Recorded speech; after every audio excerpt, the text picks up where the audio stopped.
ಎಲ್ಲರಿಗೂ ನಮಸ್ಕಾರಗಳು. ಇವತ್ತಿನ ಪತ್ರಿಕಾಗೋಷ್ಠಿ ಕರೆದಿದ್ದ ಉದ್ದೇಶ ಕಾರಣ ತಮಗೆಲ್ಲರಿಗೂ ಗುರುತಿದ್ದಂಗೆ ನಮ್ಮ ಭಾಗದ ಮಾಜಿ ಶಾಸಕರು ಮೊನ್ನೆ ಕಾರವಾರದಲ್ಲಿ ಹೋಗಿ ಒಂದು ಪತ್ರಿಕಾಗೋಷ್ಠಿಯನ್ನು ಮಾಡಿ ನಮ್ಮ ನಾಯಕರ ವಿರುದ್ಧ ಸತ್ಯಕ್ಕೆ ದೂರವಾದ ಇಲ್ಲ ಸಲ್ಲದ ಆರೋಪಗಳನ್ನು ಮಾಡಿ ಬಂದಿದ್ದಾರೆ. ಸೊ ನಮ್ಮ ಮಾಜಿ ಶಾಸಕರಿಗೆ ಒಂದು ಮಾತನ್ನು ಹೇಳಲಿಕ್ಕೆ ಬಯಸ್ತೇನೆ. ನನಗೆ ಯಾವಾಗ ಮಾತನಾಡಲಿಕ್ಕೆ ಅವಕಾಶಗಳು ಸಿಕ್ಕಾಗ ನಾನು ಒಂದು ಮಾತು ಹೇಳ್ತಾ ಇದ್ದೇನೆ.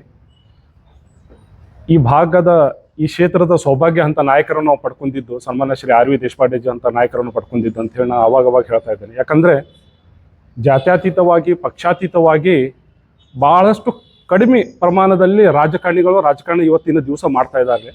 ಆ ಲಿಸ್ಟದಲ್ಲಿ ನಮ್ಮ ಆರ್ ವಿ ದೇಶಪಾಂಡೆಜಿ ಅವರ ಮೊದಲನೇದ ಹೆಸರಾಗುತ್ತೆ ಅಂತ ನಾನು ಭಾವಿಸ್ತಾ ಇದ್ದೆ. ಯಾಕಂತಂದರೆ ಅವ್ರ ಹತ್ರ ಯಾರೂ ಬಂದರೂ ಜಾತ್ಯತೀತ ಮತ್ತು ಪಕ್ಷಾತೀತವಾಗಿ ಕೆಲಸ ಮಾಡುವ ನಾಯಕರು. ಕ್ಷೇತ್ರದಲ್ಲಿ ಬಹಳಷ್ಟು ಅಭಿವೃದ್ಧಿ ಕೆಲಸಗಳು ಮಾಡಿದ್ದಾರೆ. ಅವರು ಕ್ಷೇತ್ರದಲ್ಲಿ ಅವ್ರದ್ದು ಅಭಿವೃದ್ಧಿ ಶನಿ ಅಂತೇಳಿ ಒಂದು ಪದವನ್ನು ಅವರು ಬಳಕೆ ಮಾಡಿದ್ದಾರೆ.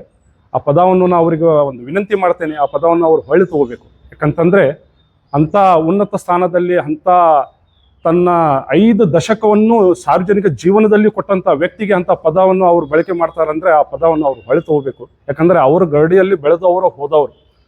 ಮೊದಲು ನಮ್ಮಲ್ಲಿ ಇದ್ದರು, ಆಮೇಲೆ JDS ಹೋದರು, ಈಗ ಒಂದು ಪಕ್ಷ BJPದಲ್ಲಿ ಅವ್ರು ಇದ್ದಾರೆ. ಇರಲಿ, ತಪ್ಪೇನಿಲ್ಲ, ಅವ್ರವ್ರ ಪಕ್ಷದಲ್ಲಿ ಅವ್ರವ್ರು ಮಾಡಲಿ. ಬಟ್ ಆರೋಪ ಮಾಡುವಾಗ, ಒಂದು ವ್ಯಕ್ತಿ ಬಗ್ಗೆ ಮಾತಾಡುವಾಗ ಭಾಳ ನಾವು ವಿಚಾರ ಮಾಡಿ ಭಾಳ ಅತಿ ವೇಗವಾಗಿ ನಾವು ಮಾತಾಡಬೇಕಾಗತ್ತೆ. ಸೊ ಭಾಳಷ್ಟು ಅಭಿವೃದ್ಧಿ ಕೆಲಸಗಳು ದೇಶಪಾಂಡೆ ಸಾಹೇಬರು ಸಚಿವರಿದ್ದಾಗ, ಇಂಡಸ್ಟ್ರಿಯಲ್ ಮಿನಿಸ್ಟರ್ ಇದ್ದಾಗ ಭಾಳಷ್ಟು ಇಂಡಸ್ಟ್ರಿಗಳನ್ನು ತಂದಿದ್ದಾರೆ. ಮತ್ತು ಟೂರಿಸಂ ಮಂತ್ರಿಗಳು ಇದ್ದಾಗ ಪ್ರವಾಸೋದ್ಯಮವನ್ನು ಭಾಳಷ್ಟು ಪ್ರಮಾಣದಲ್ಲಿ ಈ ಭಾಗದಲ್ಲಿ ಬಳಸಿದ್ದಾರೆ. ಈ ಭಾಗದಲ್ಲಿ ಈಗ ಜೋಲ್ಡಾ, ಅವೇಡಾ, ಗಣೇಶ್ ಗುಡಿಗೆ ನಾವು ವಿಚಾರ ಮಾಡಿ ನೋಡಿದಂದರೆ ಸುಮಾರು 400ಕ್ಕಿಂತ ಅಧಿಕ ಹೋಮ್ ಸ್ಟೇ ಮತ್ತು ರಿಸಾರ್ಟ್ಗಳು ಈಗ ಸದ್ಯ ರನ್ ಆಗ್ತಾ ಇದ್ದಾವೆ. ಭಾಳಷ್ಟು ಟೂರಿಸ್ಟ್ ಪ್ರವಾಸಿಗಳು ಈ ಭಾಗದಲ್ಲಿ ಆಕರ್ಷಣೆ. ಈಗ ನಮ್ಮ ಕಾಳಿ ರಿವರು ಮತ್ತು ಇಲ್ಲೆಲ್ಲ ಜಂಗಲ್ ಸಫಾರಿಗೆ ಭಾಳಷ್ಟು ಟೂರಿಸ್ಟ್ಗಳು ಸಾವಿರಾರು ಸಂಖ್ಯೆಯಲ್ಲಿ ಬರ್ತಿರ್ತದೆ. ಮತ್ತು ಮುರುಡೇಶ್ವರ, ನೇತ್ರಾಣಿ, ಸ್ಕೂಬಾ ಡೈವಿಂಗ್ ಈ ಜಿಲ್ಲೆಗೂ ಕೊಡುಗೆ ದೇಶಪಾಂಡೆ ಸಾಹೇಬ್ರದ್ದು ಇದೆ. ಸಾವಿರಾರು ಜನರ ಬದುಕು ಈ ಟೂರಿಸಂನಿಂದ ತಮ್ಮ ಬದುಕನ್ನು ಕಟ್ಕೊಂಡಿದ್ದಾರೆ ಈ ಕ್ಷೇತ್ರದ ಜನ. ಏನೇನೇನು ತೊಂದರೆಗಳು ಬಂದಾಗ ಸಾಹೇಬ್ರ ಹತ್ರ ಎಲ್ಲ ಪಕ್ಷದವರು, ಎಲ್ಲ ಜಾತಿ ಜನ ಸಾಹೇಬ್ರ ಹತ್ರ ಬರ್ತಾರೆ.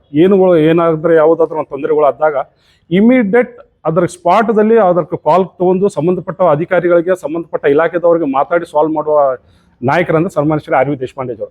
ಸುಮಾರಷ್ಟು ಪ್ರಾಬ್ಲಮ್ಗಳು ಗಣೇಶ್ ಗುಡಿ ಭಾಗದಲ್ಲಿ, ಜೋಲ್ಡಾ, ಅವೇಡಾ ಭಾಗದಲ್ಲಿ ಪ್ರವಾಸೋದ್ಯಮಕ್ಕೆ ತೊಗೊಂಡು ಭಾಳಷ್ಟು ಪ್ರಾಬ್ಲಮ್ಗಳು ನಡೀತಾ ಇದ್ದಾಗ ಅದು ಸತತವಾಗಿ ಪ್ರಯತ್ನ ಮಾಡಿ ದೇಶಪಾಂಡೆ ಸಾಹೇಬರು ಭಾಳಷ್ಟು ಜನರಿಗೆ ಅದನ್ನು ಹೆಲ್ಪ್ ಮಾಡಿದ್ದಾರೆ. ಸಾವಿರಾರು ಜನರು ಅದಕ್ಕನ್ನು ಬದುಕನ್ನು ಕಟ್ಕೊಂಡು ಅದನ್ನು ಜೀವನವನ್ನು ಪಾಯವನ್ನು ಮಾಡಿ ಹೋಗ್ತಾ ಇದ್ದಾರೆ.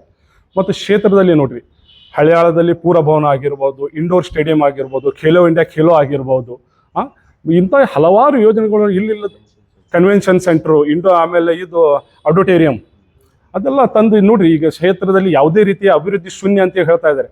ಮಾಜಿ ಶಾಸಕರಿಗೆ ಒಂದು ಮಾತು ಹೇಳ್ತಾ ಇದ್ದೇನೆ, ಕಣ್ಣು ಸ್ವಲ್ಪ ಸರಿಯಾಗಿ ನೀವು ನೋಡಿದಂದ್ರೆ ನಿಮ್ಗೆ ತಿಳಿತೈತಿ ಕ್ಷೇತ್ರದಲ್ಲಿ ಯಾವ ಅಭಿವೃದ್ಧಿ ಆಗಿದೆ, ಯಾವ ಕೆಲಸಗಳು ಆಗಿದೆ, ಏನು ಅಭಿವೃದ್ಧಿ ಆಗ್ತಾ ಇದೆ ಅಂತೇಳಿ ನಾನು ಹೇಳ್ತೇನೆ. ಯಾಕಂದ್ರೆ ಸ್ಥಳೀಯವಾಗಿ ಅವ್ರು ಸ್ವಲ್ಪ ನೋಡಿದಾರಂದ್ರೆ ಅವ್ರಿಗೆ ತಿಳಿತೈತಿ. ಮತ್ತೊಂದು ವಿಷಯ ಹೇಳ್ತೇನೆ, ಪತ್ರಿಕಾದಲ್ಲಿ ಅವರು ಒಂದು ವಿಷಯವನ್ನು ಪ್ರಸ್ತಾವನೆ ಮಾಡಿದ್ದಾರೆ. ದೇಶಪಾಂಡೆ ಸಾಹೇಬರು ತಬ್ಲಿಕಿಗೆ ಜನರಿಗೆ ಬೆಳೆಸ್ತಾ ಇದ್ದಾರೆ ಮತ್ತು ಹಿಂದೂ ಜನರ ವಿರುದ್ಧ ಕಟ್ಟಿ ಹಾಕಲಿಕ್ಕೆ ಪ್ರಯತ್ನ ಮಾಡ್ತಾ ಇದ್ದಾರೆ ಅಂತ ಹೇಳ್ತಾ ಇದ್ದೀನಿ. ನಮ್ಮ ನಾಯಕರು ಜಾತ್ಯತೀತವಾದಂಥ ನಾಯಕರು. ಯಾವುದೇ ಸಮುದಾಯದವರು, ಯಾವುದೇ ಧರ್ಮದವರು, ಯಾವುದೇ ಜಾತಿದವರು, ಯಾವುದೇ ಪಕ್ಷದವರು ಅವ್ರ ಹತ್ರ ಬಂದ್ರೂ ಅವರ ನಿಯತ್ತಾಗಿ ಪ್ರಾಮಾಣಿಕವಾಗಿ ಕೆಲಸ ಮಾಡಿಕೊಡುವಂಥ ನಾಯಕರು. ಅಂಥ ನಾಯಕರು ಪಡೆದಿದ್ದೇ ನಾವು ಸೌಭಾಗ್ಯ. ಹಾಗಾಗಿ ಈ ಕ್ಷೇತ್ರದ ಜನ 9 ಬಾರಿ ಅವರನ್ನು ಆರಿಸಿ ಕೊಟ್ಟಿದ್ದಾರೆ. ಯಾಕಂದರೆ ಜಾತ್ಯತೀತ ಅವರಂತ ಯಾವುದೇ ಜಾತಿ ಇಲ್ಲ, ಯಾವುದೇ ಪಕ್ಷ ಇಲ್ಲ, ಇಲೆಕ್ಷನ್ಗೆ ಮಾತ್ರ ಅವರು ರಾಜಕಾರಣ. ಇಲೆಕ್ಷನ್ ಮುಗಿದ ಮೇಲೆ ಯಾರು ಬಂದ್ರೂ ಕೆಲಸ ಮಾಡಿಕೊಡ್ಬೇಕಂತೇಳಿ ಈ ಸ್ವಭಾವ, ಈ ಮನೋಭಾವದಿಂದ ಅವರು ಕೆಲಸ ಮಾಡ್ತಾ ಬಂದಿದ್ದಾರೆ. ಹಾಗಾಗಿ ಅವರು ದೇವರನ್ನು 9 ಬಾರಿ ಈ ಕ್ಷೇತ್ರದ ಜನರ ಸೇವೆ ಮಾಡುವ ಅವಕಾಶವನ್ನು ಅವ್ರು ಮಾಡಿಕೊಟ್ಟಿದ್ದಾರೆ. ತಬ್ಲಿಕರ ಬಗ್ಗೆ ಹೇಳಬೇಕಂದ್ರೆ, ತಬ್ಲಿಕರಿಗೂ ಯಾರು ಬೆಳೆಸೋದು, ಯಾರು ಇದು ಮಾಡೋದು ಜರುತ್ತದೆ. ತಬ್ಲಿಕದ ಅದರದೇ ಆದ ಒಂದು ಶಕ್ತಿ ಇದೆ. ರಾಷ್ಟ್ರಾದ್ಯಂತ, ದೇಶಾದ್ಯಂತ ಅದರದವಾದ ಒಂದು ಸಂಘಟನೆ ಇದೆ. ತಬ್ಲಿಕ್ ಜಮಾತ್ ಅಂದ್ರೆ ಏನಂತ ಹೇಳಿ ನಾ ಮಾಜಿ ಶಾಸಕರಿಗೆ ತಿಳ್ಕೊರಿ ಅಂತ ಹೇಳ್ತೇನೆ. ತಬ್ಲಿಕ್ ಜಮಾತ್ ಏನು, ಆ ಸಂಘಟನೆ ಏನು, ಅದರ ಕೆಲಸ ಏನು, ಅದು ಏನು ಮಾಡ್ತೈತೆ ಅಂತೇಳಿ ತಿಳ್ಕೊಂಡು ನೀವು ಮಾತಾಡ್ರಿ. ಇಲ್ಲಾಂದ್ರೆ ನಿಮ್ಗೆ ಅದ್ರ ಬಗ್ಗೆ ನಾಲೆಜ್, ತಿಳುವಳಿಕೆ ಇಲ್ಲ ಅಂತ ಹೇಳಿದಂದ್ರೆ ಒಮ್ಮೆ ನಮ್ಮಲ್ಲಿ ವಿಸಿಟ್ ಮಾಡಿರಿ. ನಾನು ನಿಮ್ಗೆ ಕರ್ಕೊಂಡು ಹೋಗಿ ತಬ್ಲಿಗ್ ಜಮಾತರ ಬಗ್ಗೆ ನಮ್ಗೆ ಅವರು ಏನು ಮಾಡ್ತಾರೆ, ಅವರು ಏನೇನು ಅವ್ರದ್ದು ಇದಿದೆ ಅಂತ ಹೇಳಿ ನಾನು ನಿಮಗೆ ಅದ್ರ ಬಗ್ಗೆ ನಾನು ನಿಮಗೆ ತಿಳುವಳಿಕೆ ಕೊಡ್ತೇನೆ ಅಂತ ಹೇಳ್ತೇನೆ. ಯಾವುದೇ ಸಮಾಜ ಆಗಲಿ, ಯಾವುದೇ ಧರ್ಮ ಆಗಲಿ, ಯಾವುದೇ ಸಂಘಟನೆಗಳು ಧರ್ಮದ ಆಧಾರದ ಮೇಲೆ ಮಾಡ್ತಾ ಇದ್ದಾರೆ. ಅವ್ರು ಯಾರು ಇನ್ನೊಬ್ಬರಿಗೆ ಕಟ್ ಹಾಕ್ಲಿಕ್ಕೆ, ಇಲ್ಲಾಂದ್ರೆ ಇನ್ನೊಬ್ಬರಿಗೆ ದ್ವೇಷಿಸಲಿಕ್ಕೆ, ಇಲ್ಲಾಂದ್ರೆ ಇನ್ನೊಬ್ಬರು ಕೆಟ್ಟ ಭಾವಿಸ್ಲಿಕ್ಕೆ ಯಾವುದೂ ಸಂಘಟನೆ ಆಗಲಿ, ಯಾವುದೇ ಧರ್ಮ ಆಗಲಿ ಮಾಡೋದಲ್ಲ. ಒಳ್ಳೆಯದನ್ನು ಜನರಿಗೆ ತಪ್ಪು ದಾರಿ ಯಾರು ಹೋಗ್ತಾ ಇದ್ದಾರೆ ಅವ್ರಿಗೆ ಸರಿ ದಾರಿಯನ್ನು ತರಲಿಕ್ಕೆ, ಯಾರು ತಪ್ಪು ಮಾಡ್ತಾ ಇದ್ದಾರೆ ತಪ್ಪು ಮಾಡಬೇಡಿ ಸರಿ ಮಾಡ್ಲಿಕ್ಕೆ ಅಂತ ಹೇಳಿ ಅದ ಪ್ರಯತ್ನ ಅವರು ತಬ್ಲಿಗ್ ಜಮಾತ್ದವ್ರು ಮಾಡ್ತಾರೆ. ಅವ್ರು ಇನ್ನೊಂದು ಸಮುದಾಯದಲ್ಲಿ ಇನ್ನೊಂದು ಧರ್ಮದವ್ರು ಯಾವ್ದಾದ್ರು ಸಂಘಟನೆ ಅವ್ರದ್ದು ಇದ್ದಂದ್ರೆ ಅವ್ರ ಧರ್ಮದಲ್ಲಿ ಅವ್ರದ್ದು ರಕ್ಷಣೆಗೋಸ್ಕರ, ಆಮೇಲೆ ಯಾರು ತಪ್ಪು ದಾರಿಗೆ ಹೋಗಬಾರ್ದು, ಇನ್ನೊಬ್ಬರು ಕೆಟ್ಟದಾಗಿ ನೋಡ್ಬೇಡ್ರಿ, ಇನ್ನೊಂದು ಪ್ರೀತಿಯಿಂದ ನೋಡ್ರಿ ಅಂತೇಳಿ ಅದೇ ಸಂದೇಶವನ್ನು ಸಾರ್ತಾರೆ, ಅದೇ ಸಂದೇಶವನ್ನು ಕೊಡ್ತಾರೆ. ನಾವು ಏನಾಗಿದೆ, ನಮ್ಮ ಧರ್ಮವನ್ನು ನಾವು ಸರಿಯಾಗಿ ಅರ್ಥ ಮಾಡ್ಕೋತಾ ಇಲ್ಲ. ಹೀಗಾಗಿ ನಾವು ಬೇರೆದವ್ರು ಇನ್ನೊಬ್ಬರ ಮೇಲೆ ನಾವು ಇಲ್ಲ ಸಲ್ಲದ ಆರೋಪ, ಸತ್ಯಕ್ಕೆ ದೂರವಾದ ಆರೋಪಗಳನ್ನು ಮಾಡ್ತಾ ಇದ್ದೀವಿ. ನಾವು ನಮ್ಮ ಧರ್ಮವನ್ನು ನಾವು ಸರಿಯಾಗಿ ಅರ್ಥ ಮಾಡ್ಕೊಂಡ್ರೆ ಯಾವುದೇ ಧರ್ಮದಲ್ಲಿ ಇನ್ನೊಬ್ಬರನ್ನು ದ್ವೇಷಿಸ್ರಿ, ಇನ್ನೊಬ್ಬರನ್ನು ಕೆಟ್ಟ ಭಾವಿಸ್ರಿ, ಇಲ್ಲಾಂದ್ರೆ ಇನ್ನೊಬ್ಬರನ್ನು ಕೆಟ್ಟ ಮಾಡ್ರಿ ಅಂತೇಳಿ ಯಾವುದೇ ಧರ್ಮ, ಅದು ಹಿಂದೂ ಧರ್ಮ ಆಗಿರ್ಬೋದು, ಮುಸ್ಲಿಂ ಧರ್ಮ ಆಗಿರ್ಬೋದು, ಕ್ರೈಸ್ತ ಆಗಿರ್ಬೋದು, ಬೌದ್ಧ ಆಗಿರ್ಬೋದು, ಇನ್ನೊಂದು ಸುಮಾರಷ್ಟು ಧರ್ಮಗಳಿದ್ದಾವೆ. ಯಾವುದೇ ಧರ್ಮದಲ್ಲಿ ಯಾವುದೇ ಜಾತಿಯನ್ನು ದ್ವೇಷಿಸ್ರಿ, ಇನ್ನೊಬ್ಬರನ್ನು ಕೆಟ್ಟದಾಗಿ ಭಾವಿಸ್ತಾರೆ ಹೇಳಿಲ್ಲ.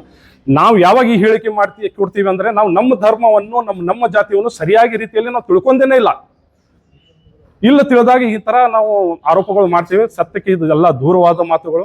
ಹೀಗಾಗಿ ಕ್ಷೇತ್ರದ ಜನ ಆರ್ ವಿ ದೇಶಪಾಂಡೆ ಅವ್ರಿಗೆ ಮತ್ತೊಮ್ಮೆ ಈ ಕ್ಷೇತ್ರದ ಸೇವೆ ಮಾಡೋಕೆ ಅವಕಾಶ ಕೊಟ್ಟಿದ್ದಾರೆ. ನಾವು 28ಕ್ಕೂ ಮತ್ತು ದೇಶಪಾಂಡೆ ಸಾಹೇಬರನ್ನು ನಿಂದಿಸಿ ಮತ್ತು ಈ ಕ್ಷೇತ್ರದ ಸೇವೆ ಮಾಡ್ಲಿಕ್ಕೆ ನಾವೆಲ್ಲರೂ ಅವ್ರು ಕೂಡ ನಾವು ಬೆನ್ನೆಲುಬಾಗಿ ನಾವು ನಿಂದಿರ್ತೇವೆ ಅಂತೇಳಿ ಈ ಸಂದರ್ಭದಲ್ಲಿ ಹೇಳಿ ನನ್ನ ಮಾತು ಮುಗಿಸ್ತೇನೆ. ನಮಸ್ಕಾರ.